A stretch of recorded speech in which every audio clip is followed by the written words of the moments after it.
کبھی کبھی تاریخ گولیوں سے نہیں لکھی جاتی، ایک آیت سے لکھی جاتی۔ سلطنتیں جب اپنے سب سے نازک دور میں داخل ہوتی ہیں تو وہ صرف توپوں اور میزائلوں سے پیغام نہیں دیتی، وہ اپنی تہذیب، اپنی علامتوں اور اپنی زبان کو بھی ہتھیار بنا لیتی ہیں۔ قدیم روم میں فاتح جنرل خاموش جلوس سے پیغام دیتا تھا۔ سلطنت عثمانیہ میں شاہی دربار میں بیٹھنے کی جگہ سفارتی رتبے طے کرتی تھیں۔ برطانیہ میں شاہی تقریبات میں کرسیوں کا فاصلہ بھی خارجہ پالیسی کا حصہ سمجھا جاتا تھا، اور آج کی دنیا میں جب ہر ملک پریس کانفرنسز، ٹویٹس اور مشترکہ اعلامیوں سے اپنی بات کہتا ہے تو ایران نے شاید ایک بالکل مختلف راستہ اختیار کیا۔ وہ راستہ قرآن کا تھا۔ اگر سب واقعی منصوبہ بندی کے تحت ہوا، جیسا کہ متعدد ایرانی ذرائع اور مبصرین کا کہنا ہے، تو شاید یہ جدید تاریخ میں پہلی مرتبہ ایک ریاست نے اپنے مہمانوں سے گفتگو الفاظ میں نہیں بلکہ خدا کے کلام کے ذریعے کی ہے۔ نہ کوئی تقریر، نہ کوئی سفارتی نوٹ، نہ کوئی سخت بیان، نہ کوئی دھمکی، صرف ایک آیت، اور ہر آنے والا وفد شاید سمجھ گیا کہ اس کے لیے پیغام کیا ہے۔ یہ محض تلاوت نہیں تھی، یہ ایک خاموش سفارتکاری تھی، ایسی سفارتکاری جس میں مترجم کی ضرورت نہیں پڑتی، جس میں قرآن خود بولتا ہے۔ آپ سب پر سلامتی ہو، میں یاسر رشید ہوں اور آپ دیکھ رہے ہیں سنو نیوز۔ ناظرین، سید آیت اللہ علی خامنئی کی آخری رسومات صرف ایک جنازے کی تقریب نہیں ہے، وہ ایک ایسا منظر تھی جہاں مشرق وسطیٰ کی تقریباً ہر بڑی طاقت کا نمائندہ موجود تھا۔ حماس، حزب اللہ، فلسطینی اسلامی جہاد، الحشد الشعبی، چین، پاکستان، سعودی عربیہ، ترکیہ، قطر، مصر اور کئی دوسرے ممالک کے وفود تہران پہنچ رہے تھے۔ دنیا کی نظریں تابوت پر تھیں، لیکن شاید اصل کہانی تابوت کے ارد گرد نہیں، مائکرو فون سے نکلنے والی ان آیات میں چھپی ہوئی تھیں جنہیں ہر وفد کی آمد سے پہلے پڑھا جا رہا تھا۔ تو سوال یہ پیدا ہوتا ہے کہ کیا یہ سب محض اتفاق تھا یا ہر آیت دانستہ طور پہ منتخب کی گئی تھی؟ ایرانی حکومت نے اس بارے میں کوئی سرکاری وضاحت نہیں دی، لیکن جن لوگوں نے پورا سلسلہ دیکھا ہے ان کے لیے یہ محض اتفاق ماننا آسان نہیں۔ اس کی ایک پہلی مثال، حماس کا جب وفد آیا، تلاوت ہوئی سورہ الاحزاب کی آیت نمبر 23 کی، جس کا ترجمہ یہ تھا کہ مومنوں میں کچھ ایسے لوگ ہیں جنہوں نے اللہ سے کیا ہوا اپنا وعدہ سچ کر دکھایا، ان میں سے کچھ اپنی ذمہ داری پوری کر چکے اور کچھ ابھی انتظار میں ہیں، مگر انہوں نے اپنے عہد میں کوئی تبدیلی نہیں کی۔ یہ وہ آیت ہے جو اسلامی دنیا میں شہادت، استقامت اور عہد کی علامت سمجھی جاتی ہے، اور شاید اس سے پیغام دیا گیا تھا اسماعیل ہنیہ کی شہادت کا، یحییٰ سنوار کی شہادت کا، محمد سنوار کی شہادت کا، اور وہ حماس کے رہنما جو شہید ہو چکے اور وہ جو ابھی باقی ہیں، ان کے لیے پیغام تھا۔ حماس کے لیے اس سے زیادہ موزوں پیغام شاید ممکن ہی نہیں تھا۔ پھر حزب اللہ کا وفد آیا۔ سورہ آل عمران کی آیات 139 اور 140 ان کے سامنے تلاوت کی گئی، جس کا ترجمہ یہ ہے کہ نہ کمزور پڑو، نہ غم کرو، اور اگر تم ایمان والے ہو تو تم ہی غالب رہو گے۔ اگر تمہیں زخم پہنچتا ہے تو مخالفین کو بھی ایسے ہی زخم پہنچ چکے ہیں۔ یہ دن ہم لوگوں کے درمیان بدلتے رہتے ہیں تاکہ اللہ ایمان والوں کو نمایاں کرے۔ لبنان میں اس وقت حالیہ جنگوں کے بعد شاید حزب اللہ کو اس سے زیادہ حوصلہ دینے والا پیغام ممکن نہیں تھا کہ وہ حزب اللہ جس کے خلاف اسرائیل نے وہاں پر بمباری کی، 10 لاکھ افراد وہاں سے بے گھر ہو گئے، ان کے بے شمار حصے کے اوپر وہ قابض ہو گئے، وہاں پر عمارتیں جو ہیں وہ منہدم ہو گئیں، اور جو MOU سائن ہوا اس کا پہلا نقطہ یہ تھا کہ اس فرنٹ کے اوپر جنگ بند کی جائے، تو ان کے لیے یہ پیغام دیا گیا۔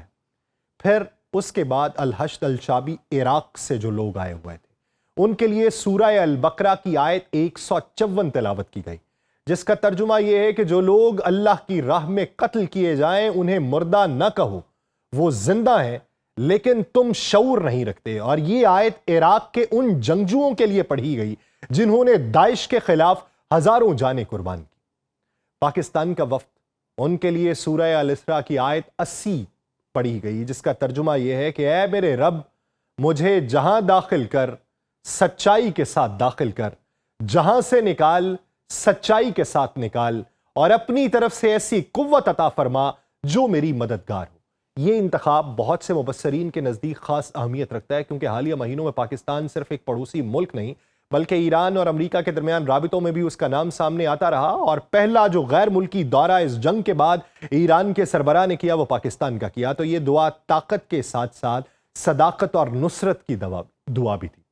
پھر چائنا کا وفد تھا جس کے سامنے سورہ آل عمران کی آیت 126 تلاوت کی گئی، جس کا ترجمہ یہ ہے کہ اللہ کی مدد صرف تمہارے دلوں کے اطمینان کے لیے ہوتی ہے، اصل مدد صرف اللہ کی طرف سے ہے جو زبردست حکمت والا ہے۔ چین اس وقت ایک عالمی طاقت ہے، ایران اسے شاید یہ بھی یاد دلانا چاہتا ہے کہ اصل طاقت صرف عسکری یا معاشی نہیں ہوتی، اس کے ساتھ ساتھ جو طاقت ہوتی ہے وہ غیبی بھی ہوتی ہے۔ پھر سعودی عربیہ کا وفد آیا اور یہاں پر بھی خاص اہمیت کا حامل منظرنامہ تھا کہ سورہ آل عمران کی آیت 13 تلاوت کی گئی، جس کا ترجمہ یہ ہے کہ دو گروہوں کے ٹکراؤ میں تمہارے لیے بڑی نشانی تھی، ایک اللہ کی راہ میں لڑ رہا تھا اور دوسرا اس کا انکار کرنے والا تھا۔ اللہ جسے چاہتا ہے اپنی مدد سے قوت عطا کرتا ہے۔ اگر واقعی یہی آیت سعودی وفد کے سامنے پڑھی گئی جس کا بین الاقوامی منظرنامے پر بھی احاطہ کیا گیا، تو اس کی علامتی حیثیت بہت گہری ہے، کیونکہ دونوں ممالک برسوں کی کشیدگی کے بعد تعلقات اس وقت بحال کرنے کی کوشش کر رہے ہیں، اور تعلقات جس حد تک کشیدہ تھے وہ سبھی کو معلوم ہے، اور یہ پیغام بھی سعودی عرب کو ایک دیا گیا۔ پھر ترکیے کا جو وفد تھا اس کے سامنے سورہ النساء کی آیت 95 تلاوت کی گئی، جس کا ترجمہ یہ ہے کہ اللہ نے اپنے مال اور جان سے کوشش کرنے والوں کا درجہ بیٹھ رہنے والوں سے بلند رکھا ہے، اگرچہ سب کے لیے بھلائی ہے مگر مجاہدین کے لیے بہت بڑا اجر ہے۔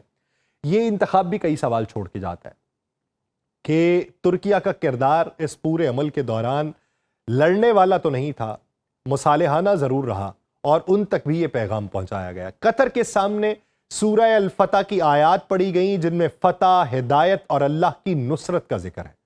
مصر کے سامنے سورہ البینہ کی وہ آیت پڑھی گئی جس میں جنت اور اللہ کی رضا کا ذکر ہے۔ فلسطینی اسلامی جہاد کے لیے بھی سورہ الفتح کا انتخاب کیا گیا۔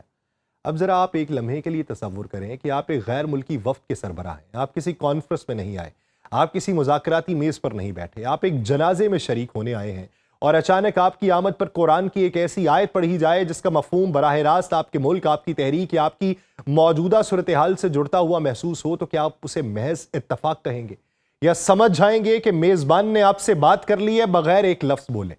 تاریخ گواہ ہے کہ علامتوں کی زبان ہمیشہ لفظوں سے زیادہ طاقتور رہی ہے۔ صلاح الدین ایوبی نے بیت المقدس فتح کیا تو انتقام کا اعلان نہیں کیا، اپنے عمل سے پیغام دیا۔ عثمانی سلاطین نے یورپی سفراء کی نشستوں سے اپنی خارجہ پالیسی بیان کی۔ سرد جنگ میں امریکہ اور سوویت یونین نے میزائلوں سے پہلے علامتی اقدامات کیے، لیکن اگر ایران نے واقعی ہر فرد کے لیے آیات کا انتخاب سوچ سمجھ کر کیا ہے تو یہ سفارت کاری کی ایسی مثال ہے جس میں نہ پریس ریلیز تھی، نہ دھمکی تھی، نہ مذاکرات تھے، صرف قرآن تھا۔ اور شاید اسی لیے بعض مبصرین کہہ رہے ہیں کہ تہران میں اس روز صرف ایک رہبر اعلیٰ کو دفن کرنے کے لیے اجتماع کا انعقاد نہیں کیا گیا، بلکہ ایک نئے دور کی علامتی خارجہ پالیسی بھی دنیا کے سامنے رکھی گئی ہے۔ اور شاید یہی اس پورے منظر کا سب سے حیران کن پہلو ہے کہ لوگ تابوت کو دیکھ رہے تھے اور ایران آیات کے ذریعے دنیا سے بات کر رہا تھا۔ مجھے دیجیے اجازت، اللہ نگہبان۔